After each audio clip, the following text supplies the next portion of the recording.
प्रिय छात्रों नमस्कार। आज हम बीए पार्ट फर्स्ट के प्रथम प्रश्न पत्र के सेक्शन सी की चर्चा करेंगे।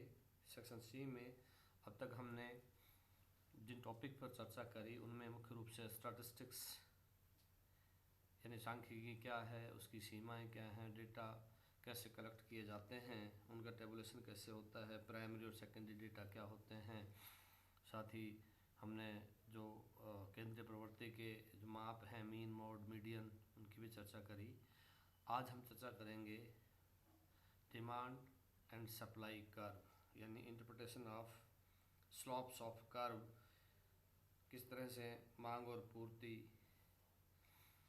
के वक्रों का निर्धारण होता है, मांग और पूर्ति क्या है, इसका किस तरह से अर्थशास्त्र में उपयोग होता है, इन सब चीज़ों की चर्चा हम करने जा रहे हैं। तो मांग क्या होती है, जैसा आप जानते भी हैं कि अर्थशास्त्र में मांग और पूर्ति दो महत्वपूर्ण घटक हैं। हमारी अर्थव्यवस्था में कुछ वस्तुएं महंगी होती हैं, कुछ सस्ती होती हैं, कुछ बहुत कम मात्रा में होती है, कुछ बहुत बड़ी मात्रा में उपलब्ध होती हैं। जब हम खरीदते हैं तो कुछ सस्ती होती हैं तो कुछ महंगी होती हैं। इस तरह से भाव बदलते रहते हैं और यह मुख्य रूप से वस्तुओं की मांग और पूर्ति की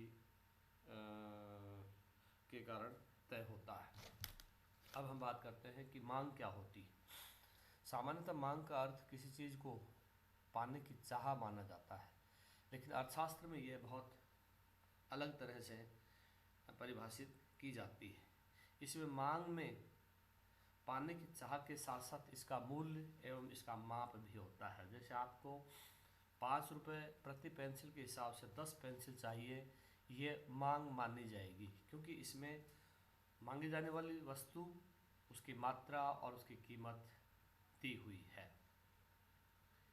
परिभाषा के तौर पर देखें तो प्रोफेसर मेयर्स के अनुसार क्रेता की मांग उन सभी मात्राओं की तालिका होती है जिन्हें वह उस सामग्री के विभिन्न संभावित मूल्यों पर खरीदने के लिए तैयार रहता है। यानी इस परिभाषा के मुताबिक मांग से तात्पर्य उस वस्तु की उस मात्रा से है जो दी हुई कीमतों पर उपभोक्ता या क्रेता खरीदने को तैयार है।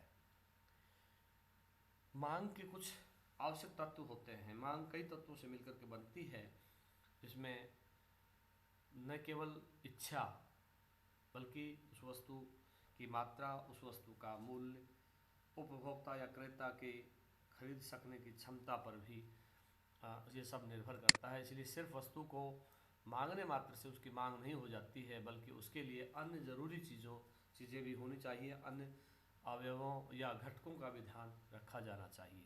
जैसे कुछ ज़रूरी जो मांग के तत्व हैं उनमें पहला है पाने की इच्छा।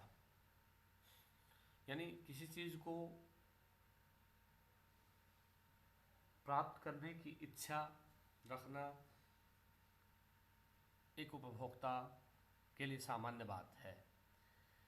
यदि वह उपभोक्ता उस वस्तु को पाने की इच्छा नहीं रखता है तो हम उसको मांग नहीं कह सकते। इसलिए आवश्यक है कि कोई भी व्यक्ति उस वस्तु जिसको वो पाना चाहता है उसकी इच्छा व्यक्त करे। यदि इच्छा नहीं है तो उसको हम मांग नहीं कह सकते हैं। पहला तत्व। दूसरा तत्व है खरीदने की क्षमता।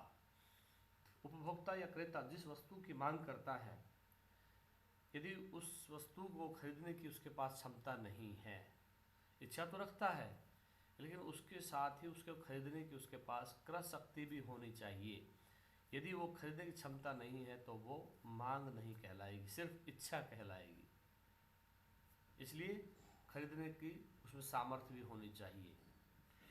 तीसरा जो तत्व है जो मांग इच्छा को मांग बनाता है वो है किसी उपभोक्ता के पास वस्तु खरीदने की चाह हो सकती है, साधन हो सकता है, लेकिन यदि उसके पास खर्च करने की तत्परता नहीं है तो वह उसे खरीद नहीं सकता। यानी धन खरीदने वस्तु को खरीदने के लिए धन को त्यागने की तत्परता, खर्च करने की तत्परता, वह वो खर्च करना भी चाहता है कि नहीं चाहता है। इच्छा है, उसके पास खरीदने की क्षमता भी है, लेकिन वो धन खर्च नहीं करना चाहता है, वो धन को छोड़ने को तत्पर नहीं है, तो वो मांग नहीं हो सकती है। इसलिए वस्तु की मांग तभी कहलाएगी जब वह उसको खरीदने की तत्परता हो, धन खर्च करने की उसमें सामर्थ्य हो, धन खर्च करने को तैयार हो। अगला जो तत्व है जो मांग को बनाता है वो निश्चित मूल्य है। यानी उपरोक्त सभी तत्वों के साथ साथ एक वस्तु की मांग को बताने के लिए उसके साथ निश्चित मूल्य भी बताना चाहिए। यदि वह वस्तु का मूल्य नहीं बताता है तो वो मांग नहीं कहलाएगा। जैसे हम कहें कि हमें 2 किलो चीनी चाहिए तो हम बोलेंगे कि 30 रुपये प्रति किलो के हिसाब से हमें 2 किलो चीनी लेनी है। अब यदि यह भाव नहीं दिया हुआ होता तो हम इसको मांग नहीं कह सकते। इसलिए किसी भी वस्तु की मांग के लिए आवश्यक है कि उसका कोई निश्चित मूल्य हो। और अंतिम जो तत्व है वो है निश्चित समय। उपरोक्त चारों तत्वों के अलावा एक बात ये भी मांग के अंतर्गत शामिल की जाती है कि एक निश्चित समय पर किसी वस्तु की मांग की जाए। जैसे उपभोक्ता को निश्चित वस्तु निश्चित समय में चाहिए, उसके बाद में उसकी इच्छा कोई और वस्तु चाहने की हो सकती है। इसलिए एक निश्चित समय भी मांग को परिभाषित करता है। यानी निश्चित समय और समय की अवधि के आधार पर मांग को परिभाषित किया जाता है, मांग को तय किया जाता है, अन्यथा मांग नहीं कहलाती है। इस तरह से कहने का तात्पर्य इन उपरोक्त पांचों तत्वों से मिलकर के मांग बनती है। यदि ये तत्व नहीं है तो उस वस्तु की इच्छा कह सकते हैं, उसकी मांग नहीं कह सकते। अब हम बात करते हैं मांग तालिका। डिमांड टेबल क्या है? मांग तालिका एक या एक से ज़्यादा उपभोक्ताओं द्वारा निश्चित समय में किसी वस्तु के विभिन्न संभावित मूल्यों पर की गई मांग की मात्रा के बारे में बताती है। यह मुख्यतः 2 प्रकार की होती है। पहली व्यक्तिगत मांग तालिका और दूसरी बाजार मांग तालिका। व्यक्तिगत मांग तालिका में केवल किसी एक व्यक्ति विशेष द्वारा निश्चित समय में की गई वस्तु के विभिन्न संभावित मूल्यों पर मांग की मात्राओं की सूची होती है।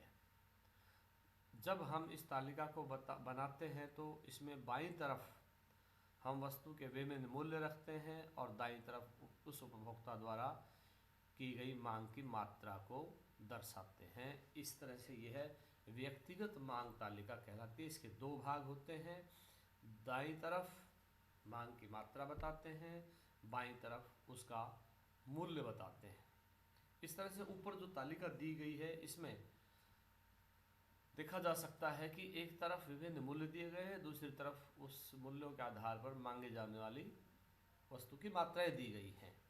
इस तरह से ये व्यक्तिगत मांग तालिका कहलाती है। दूसरा होता है बाजार मांग तालिका। एक बाजार मांग तालिका में किसी एक व्यक्ति का नहीं बल्कि एक निश्चित समय अवधि में वस्तु की विभिन्न कीमतों पर उनके सभी खरीदारों द्वारा वस्तु की मांगी गई मात्राओं के कुल योग की सूची होती है।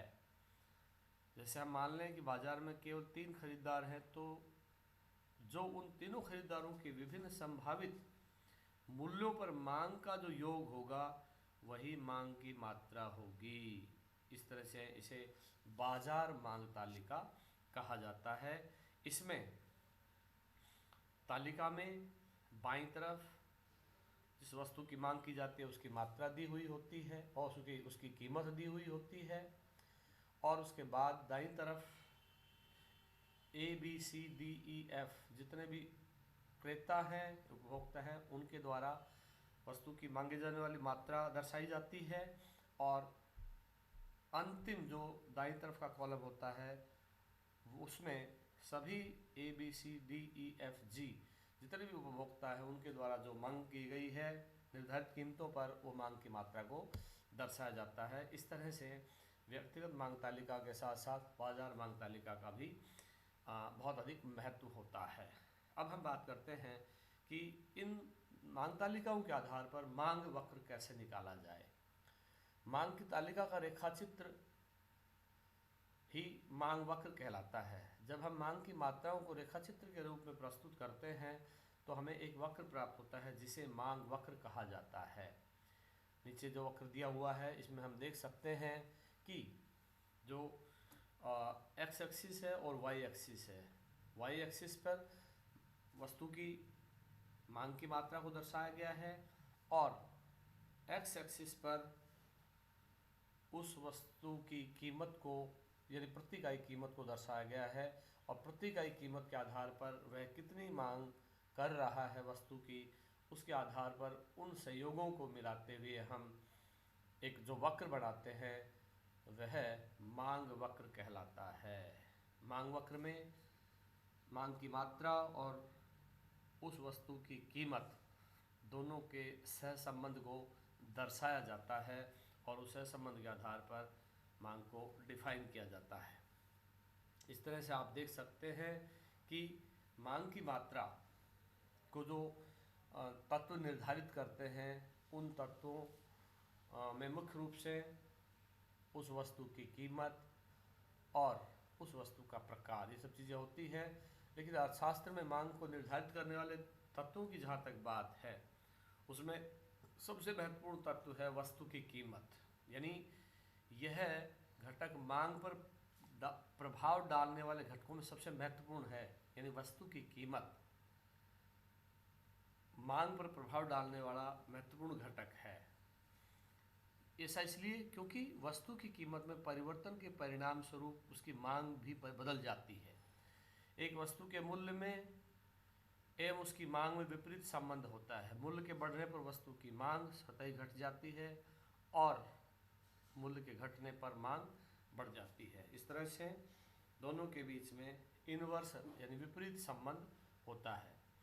मांग को निर्धारित करने वाले अन्य तत्वों में संबंधित वस्तुओं की कीमतें भी होती हैं, यानी कोई वस्तु वैकल्पिक वस्तु है तो उसकी कीमत होती है, कोई पूरक वस्तु है तो उसके आधार पर उससे भी कीमत का निर्धारण होता है। उसके अलावा उपभोक्ता की आय क्या है, यदि आय अधिक है तो मांग अधिक करेगा, आय कम है तो मांग कम होगी, यानी उपभोक्ता की आय से भी मांग का निर्धारण होता है। ग्राहकों की पसंद क्या है, कौन सी वस्तुओं को ग्राहक अधिक पसंद करते हैं, इससे भी वस्तु की मांग की मात्रा प्रभावित होती है। और भविष्य में यदि वस्तुओं की कीमतों में परिवर्तन होने वाला है भविष्य में, तो उस परिवर्तन भी मांग की मात्रा को प्रभावित करता है।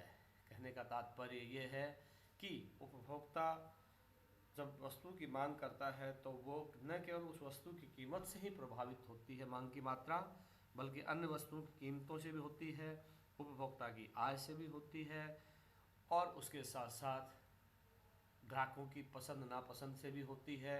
उसके साथ साथ भविष्य में उस वस्तु की कीमत कम होगी या अधिक होगी, इस आधार पर भी उसकी मांग की मात्रा प्रभावित होती है। तो कहने का तात्पर्य यह है कि मांग को निर्धारित करने वाले तत्व बहुत महत्वपूर्ण हैं, जो कि किसी भी उपभोक्ता के लिए मांग तालिका का निर्माण करते हैं। मांग और पूर्ति के संबंध की जहाँ तक बात है, इसको हम अगले टॉपिक में लेंगे, लेकिन चूँकि पूर्ति वस्तुओं की कितनी है उस आधार पर भी मांग प्रभावित होती है। बाजार में ऐसे अन्य घटक, कई तरह के घटक होते हैं, उन घटकों का भी मांग की मात्रा पर प्रभाव पड़ता है। आज के लिए हम इतना ही डिस्कशन करेंगे कि मांग क्या है, मांग का नियम क्या है, मांग तालिका किसे कहते हैं, व्यक्तिगत मांग तालिका, बाजार मांग तालिका और मांग को निर्धारित करने वाले तत्व कौन कौन से हैं। इससे आगे की टॉपिक की हम चर्चा कल करेंगे। बहुत बहुत धन्यवाद।